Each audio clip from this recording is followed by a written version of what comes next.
Welcome to Royal Exclusive. This week, Meghan Markle has asked people to tell the truth about her. The Waleses and Sussexes mark Father's Day in two very different ways. And get your glad rags on, as we are blessed with not one, but three huge royal family calendar events. I'm The Sun's royal editor, Matt Wilkinson, and with me to discuss all that and much more is royal author and broadcaster Hugo Vickers and news commentator Samara Gill. Welcome, guys. Now, look, I went to Royal Ascot yesterday and I'm dressed like this because I'm back off to Royal Ascot as soon as we stop filming. But on the way back yesterday, I did get the chance to listen to Meghan's latest podcast interview. And I kind of almost choked on my little can of gin and tonic when I heard the line of her asking people to tell the truth about her. What do you make of this line, Samara? Because she has been accused in the past of kind of bending the truth a little bit. It was kind of a plea where she was saying she wanted to change the narrative, and the narrative would be she wanted people to speak the truth about her. Yeah, speaking the truth, how about that Buckingham Palace audit and Kensington Palace audit where that has been withheld and not shown to the public? I think that would have a lot of truths in it about Meghan and the bullying allegations or the revolving door of staff that she churns through, that she's had to sign NDAs. I mean, I don't want to listen to this woman about truth because the fact of the matter is she's a constant liar. Her whole brand is built on a spin of lies. And I don't trust a word that woman says. So I think that it is very, very low of her to insinuate that we should listen to her truth or she wishes that other members of the royal family told truths. I don't want to hear it from her. I really don't. Well, she was referring to 8 years ago. She said, my dear friend Serena told me years ago, a lie can't last forever. And she added 8 years ago is a long time, but not forever. She's trying to move forward, Hugo, but she is still talking about, still harking back to issues or problems that she had when she was in the royal family. Well, yes, she'll always do that. But actually, I think Samara and I and others do actually tell the truth about her, and I don't think she likes it very much. Right. I mean, that's probably one of the points. She did mention in the podcast that she was thick-skinned.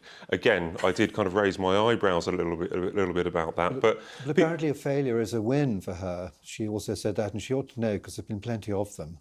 And then also she said at the very end, if you persevered, which was I mean, thank you very much for making me watch an hour and a half of this stuff, by the way. I really needed that. At the very end, she said that her 15-year-old self would be very proud of her present-day self. And how she's doing. So I wonder what her 15-year-old self was like. I mean, God. I don't think anyone's proud of their 15-year-old self. I mean, I don't understand what she was trying to say there. It was like the lack of authenticity in that interview was really palpable. Like Emma Grede is, who was the interviewer, she's such a self-made East Londoner who actually really fought for what she has. And she's really the brains behind a lot of big brands, you know, the Kardashians, etc., which is a little bit tawdry, but, you know, she really is someone who worked her way to be there. Meghan, on the other hand, really socially mountaineered her way to the top. So it's very difficult to take, you know, this authentic side that Emma was giving and this complete lack of authenticity that Meghan was showing in the interview. It was very hard to watch. I don't know about it. Guys, when I was listening to it, and I didn't get the chance to write it down, but I started keeping a tally of the amount of times she actually used the word authentic. She used authentic, right. Authenticity. It was something that was scattered. I think it was an hour and a half long, and it was scattered throughout about talking about how authentic she was, how authentic her brand was. 25 times I counted. You did count, did you? Yeah, 25 because times. I have no life. But yeah, she probably said it more, but it was scattered throughout there, and it was like, that's the one thing you're missing, Meghan. Nothing is authentic about you. I thought it was rather interesting that Emma Grede did that. I mean, I personally, I hate to tell you, being so very old-fashioned, hadn't heard of Emma Grede, and I imagine she did this thing so that she would be, you know, a lot of our people, the Meghan Markle people, would then watch her and say she'll also be better known. So now, and I was very impressed by her, and I looked her up, and she's done fantastic things, as you said. So what on earth she was doing except somehow sort of, you know, getting on the bandwagon with Meghan Markle, I don't really know. It inspired a thought to me, you know, as I was listening to this. I thought, you know, why don't I come here today and tell you about my toothbrushing experience, you know, how I respect the toothbrush and how I throw energy into the brushing process, and how when I squeeze the tube, I'm connecting with life and sort of feeling getting the goodness coming out of it. That was what I ended up thinking at the end of this. In other words, what I'm saying, it's all psychobabble. How dare Meghan Markle lecture the royal family on truth? That's the question that's rippling across royal circles and social media tonight. Because for a woman who's built her empire on storytelling and selective transparency, critics say the Duchess's idea of truth might just be another performance. From her infamous Oprah interview to the endless docuseries and podcasts, Meghan has repeatedly accused others of lying. Yet with every new revelation, the inconsistencies in her own words grow louder. Tonight, we expose the hypocrisy, the contradictions, and the unraveling brand that's left the world asking, was Meghan Markle's truth ever real? When Meghan first joined the royal family, she was painted as the modernizer, the one who would bring compassion, honesty, and equality into an old institution. But somewhere along the way, that promise turned into a personal crusade for control. She said she wanted a voice. And oh, she's used it. In interviews, on stage, in books, in documentaries, each time rewriting history a little more. But the problem? Her version of truth keeps shifting. These, in her own words, grow louder. Tonight, we expose the hypocrisy, the contradictions, and the unraveling brand that's left the world asking, was Meghan Markle's truth ever real? When Meghan first joined the royal family, she was painted as the modernizer, the one who would bring compassion, honesty, and equality into an old institution. But somewhere along the way, that promise turned into a personal crusade for control. She said she wanted a voice. And oh, she's used it. In interviews, on stage, in books, in documentaries, each time rewriting history a little more. But the problem? Her version of truth keeps shifting. Remember when she said she didn't know who Prince Harry was before they met? Or when she claimed the Archbishop of Canterbury secretly married them before their official wedding? Both stories publicly refuted. Both exposed as untrue. Well, it's interesting. I came away from the thought thinking, I didn't feel overly offended by it. I was listening to if you came in as an outsider and didn't know the history of everything that's been going on, you would just listen to an entrepreneur talking with passion about her life and her business. And I think that the fact that we do have this long memory, she is trying to kind of change, as she talks, the narrative. And if she had come out with this interview 7 or 8 years ago, I think people may have been more favourable to her. I think it's because we still have the memory. We still know that everything that's gone on in the past. I think it's been such a wasted opportunity. She did seem to me as someone who was actually talking with passion about her business. The thing is, nobody would ever listen to Meghan Markle if it wasn't the fact that she'd married to Prince Harry. Exactly what you were saying. I mean, the social mountaineering. I mean, because she's married to Prince Harry, it gives it a soap opera quality which seems to appeal to everybody. Otherwise, no one would care about her. I mean, a lot of other people doing the sort of things that she does. I mean, sprinkling petals over salads and stuff. Well, I guess the newsline that came out of it was that the podcast is no longer. She's not going to do that anymore. So she said, I can only spread my jam so thin, which is some sort of, again, PR sort of line that she's probably been fed by a publicist. But she said that she doesn't want to do the podcast anymore because she wants to focus on her business. I mean, yet another business failure on a podcast that's about business. I mean, she really hasn't had a proper business for a year, so it was sort of weird to see her as a big juxtaposition of her sitting alongside this behemoth businesswoman who's self-made, and then her, as you said, who's just there because of who she married. Well, she spoke about business as well, didn't she? She said that she's talking about she always wanted to do it when she was a child. She always had like some kind of stall or would go to farmers markets and talked about her grandfather and her mother running businesses. But she talked about that people would have thought that maybe she would have moved into fashion or beauty or maybe acting. I mean, are you surprised that she's gone really full into this business idea rather than fashion, beauty or acting? Nothing surprises me. And I mean, she's said something about broadening out and coming out of the kitchen and into the drawing room or something. I don't know what she's going to do next. I mean, but at the end of things, and the problem with her is that she's gone down the celebrity route and taken Prince Harry with her. And celebrities have to keep reinventing themselves the whole time to keep in front of the media. And I predict that at some point the world will actually get bored with Meghan Markle because she's not going to come out with anything new, because eventually she'll run out of new things to come out with, and then the world can get on with more interesting things. That's what I think. Well, another aspect that I remember was that she said that having her social media, having her Instagram, really gives her ability to share her voice. I'm just going to pick up on that because we've heard a lot from her this year. I started writing down, we had a People interview way back in January. We had the interview with Jamie Kern-Lima. We had this one. We've had the podcast. We've had the With Love Meghan show. I mean, she has a loud voice, doesn't she?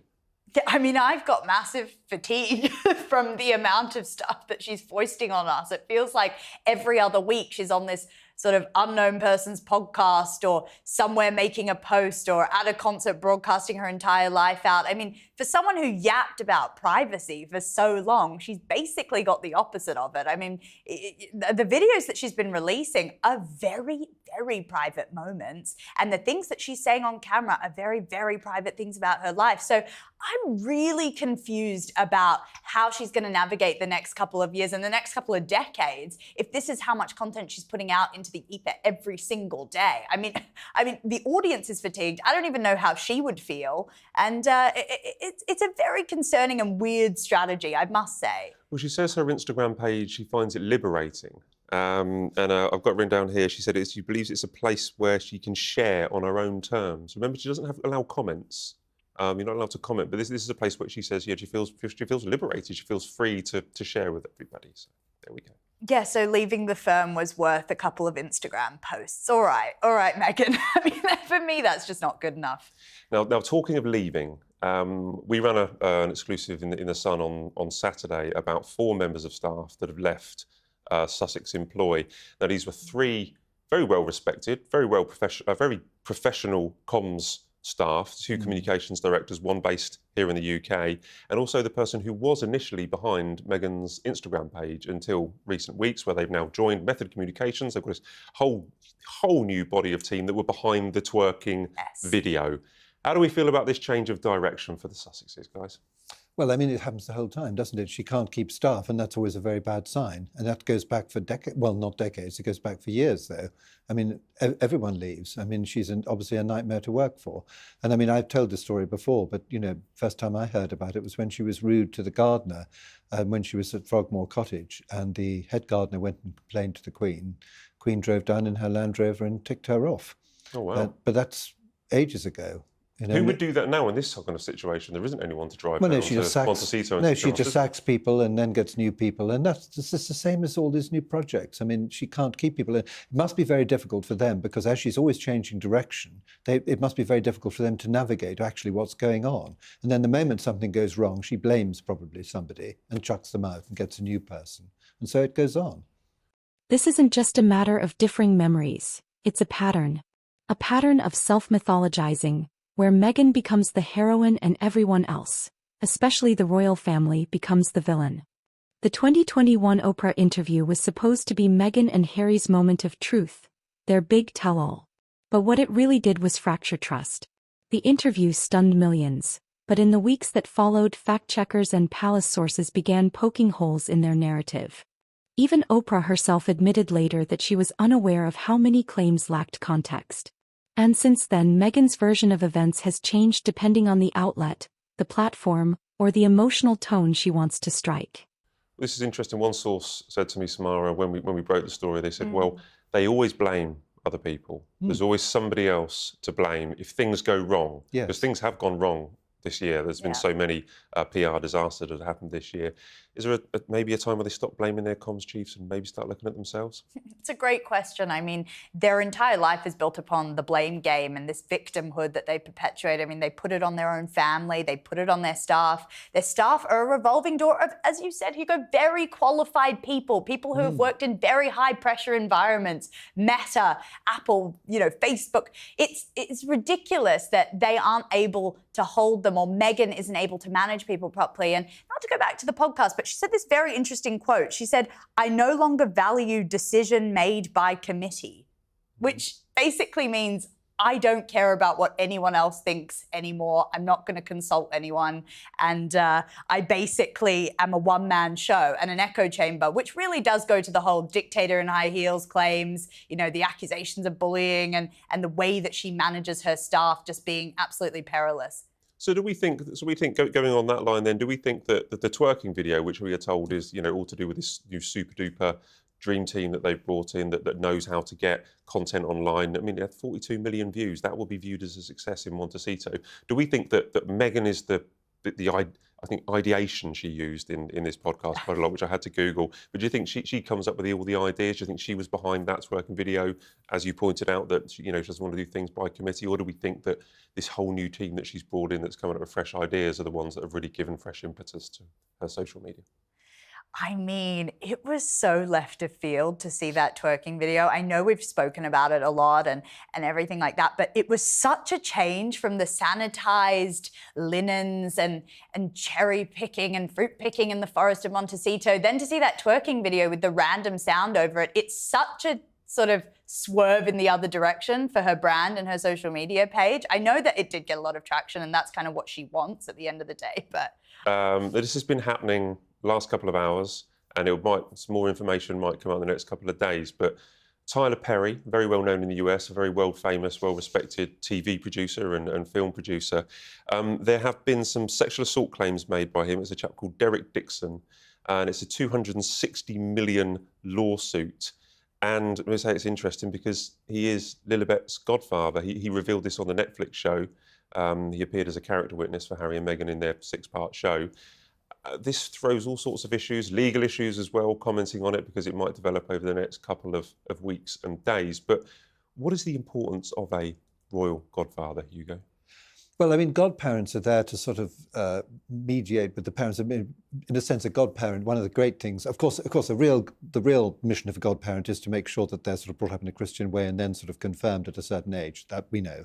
But also godparents can be very useful in sort of mediating between parents and saying, well, he said that? Well, wait a minute, I can tell you a few things about what he was up to when he was young. So that's usually they're usually chosen as really good family friends, not as sort of celebrities and sort of figures like this. But it doesn't really mean anything particularly. I know if the Queen, Elizabeth II, was a godparent, one of the things she would do would be to go normally to the wedding of the godchild. And then the one exception, funnily enough, was Charles Spencer. She didn't go to his wedding. But anyway, there may be reasons for that. Do you see problems with Tyler Perry and his connection to the Sussexes coming down the line? Well, yeah, there's nothing very Christian about a sexual assault claim. And I think that it's just one other damaging thing to add to their now war chest of things that have been a problem for them. And, they loved using Tyler Perry's resources. They loved using his house. They loved using his plane for the freedom flight that they speak about. I'm sure that victim didn't have much freedom in his situation. We'll find out. Obviously, it's all accusations at the moment. But I just think that it shows the type of people that Meghan likes to surround herself with. And I think it is damaging to their brand yet again, because he was meant to be their closest friend. And as you said, someone who, stood up for them while they were leaving the royal family and on this whole champion trip abroad. So I just think that it's really, really not a good look for them.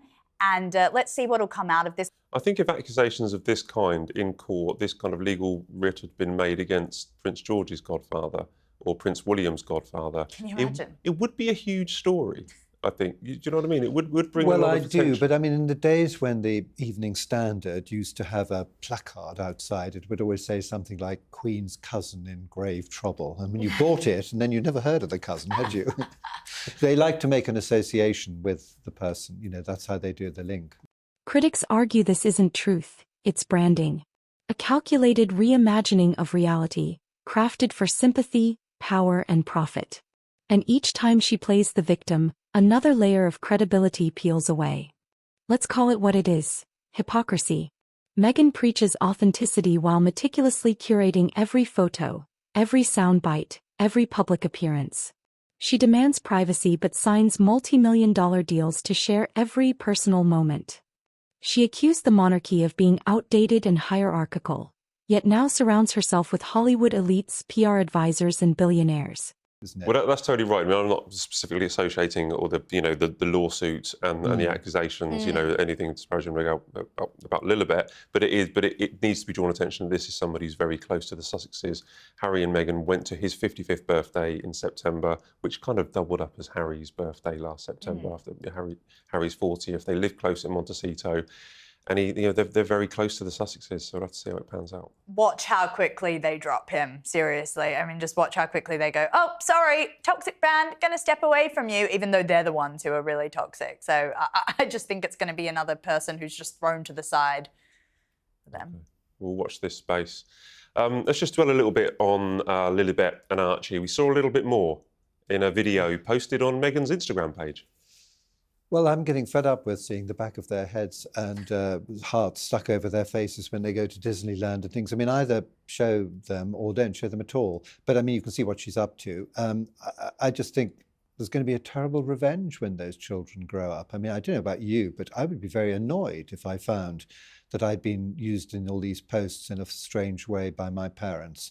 And equally, they're also going to grow up at one point and discover that they never knew their grandparent, their grandfathers. I mean, Mr. Markle, I personally think of course, he's a broken man, but he's a rather sweet man, actually, and he did a lot for that girl when she was growing up. Don't you think? Everything I spoke to him a couple of days ago, actually, and he's just absolutely still distraught about the fact that he still doesn't have contact with Meghan. And then, of course, they will also wake up to realise that they could have been, the cousin to Prince George, the future king, and they could have been over here having a nice time, and with the other children, their cousins, they aren't going to know them. I mean, the only hope in that direction, if I'm sort of, being serious and sort of less aggressive about it, is I think Princess Eugenie could do quite a lot, because she's obviously the one who's close to Prince Harry, and if all that, do you remember all that Portugal business? They were going to buy a house and things, and if those children that met Eugenie's children, then perhaps eventually they can meet, Prince George and the others. But I don't know. It seems, I think I would be, I could just see a horrible revenge coming from those children. Interesting. Well, look, at the Platinum Jubilee several years ago, I took a wrong turn after one of the events, and I walked into an area I wasn't meant to be. And Peter Phillips' children, Mike and Zara's children, were all playing around, jumping on each other, jumping on Mike's back, jumping on Peter Phillips' back. And it was actually a really kind of joy to watch. And that's what occurred to me there. I thought, well, wouldn't this be great if Lilibet and Archie could hang around with all their cousins? But... And I mean, I've said it before, but the Queen always had somebody with her when the Sussexes came to see her to stop them taking photographs and, exploiting the situation. I mean, it's pretty interesting, this new Instagram PR strategy, though. I must say, I know we talk about the backs of the children's heads. The children's faces were front and center of those videos. So it seems like this new PR team has just chucked everything that she previously had out the door and said, no, we want you twerking, we want the kids' faces, and we want everything out there, and we want the public to be able to dissect it. So that's a very interesting sort of shift for that brand, Meghan and Harry. And I really think that it's tragic that the King and Thomas Markle Sr. were not included at all and are not in the children's lives. It's really a tragedy. Meghan speaks of equality while living in a California mansion protected by armed guards. The same woman who said she escaped royal formality now stages photo ops and brand launches with more choreography than a palace reception. The truth? Meghan hasn't escaped the system. She just built her own version of it with herself on the throne. Even Meghan's supporters are beginning to question the narrative. Every time she speaks, the backlash grows louder. Her credibility, once her greatest weapon, is fading fast. From staff members who've accused her of bullying, to claims that palace aides were forced to fact-check her interviews, the cracks are too visible to ignore. Well, because we had the contrast there with Williams, where we had two pictures of all his three children. There was a before and after, wasn't there? There was a before where they were all pictured cuddling their father, and then they've got him on the floor and they're having a little bit of a play with him. And what did you make of the contrast between those two? Do you remember the royal wedding pictures that Patrick Litchfield took? Again, there was a moment when he said, "Okay, guys, it's all over," and they all flopped down together, and he took a quite sweet picture of everybody, all the bridesmaids and everybody all sort of tumbling over each other. Yeah, I mean, it's completely different. And of course, I've said this before too, but can you come back to Mother's Day? I thought you celebrated your own mother on Mother's Day, not yourself as a mother. And again, we've got Prince Harry as a father being celebrated. So she obviously is not going to celebrate either the King or Mr. Markle. So, yeah. Not her own father who paid all her school fees. Exactly, and took her on the set and everything. And, and just go back to, sorry to keep going back to the past, but why did Mr. Markle never meet Prince Harry? And there can only be three reasons for that. One, that she was ashamed of him, which I think was a bit pretty unattractive. Two, possibly that she thought he'd done something. But when Prince Harry rang Mr. Markle up and asked if he could marry his daughter, he said, "You can marry her as long as you never raise your hand against her." And of course, we don't talk like that. So maybe he lives in a world where people have done that sort of thing. I dispute that as well. I don't think that's the case. The third reason is that I think she was worried that he might actually have warned Prince Harry that this is not what you're getting, this girl. They're not two normal families, are they both married into? I mean, let's be honest, that both families have quite a lot of history.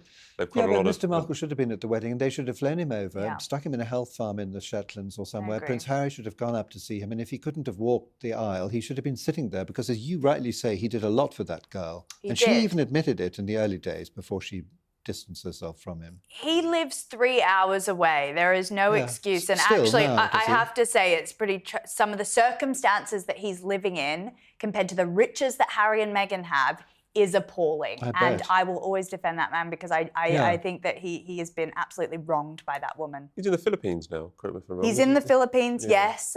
He is there with Thomas Markle Jr. and they're just trying to get away from it all. When we talk about privacy and, you know, Harry saying, oh, I want security, they have been hounded.